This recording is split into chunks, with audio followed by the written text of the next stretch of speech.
how to find your Wix sitemap and submit it on Google. Hello guys and welcome to the channel.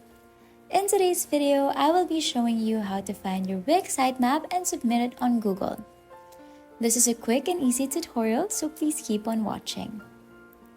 First, open your Wix website and in the search bar, add a slash and type sitemap.xml and hit enter.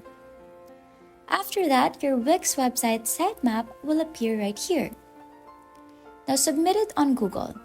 Search search.google.com/Google Console, or if it doesn't show up, just search it.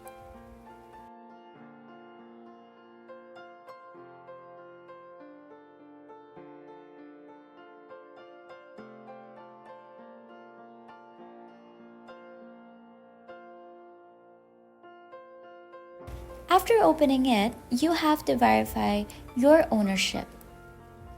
Now click on Sitemaps and then add the website sitemap here. Then your website will be submitted on your Google Console. And that's it.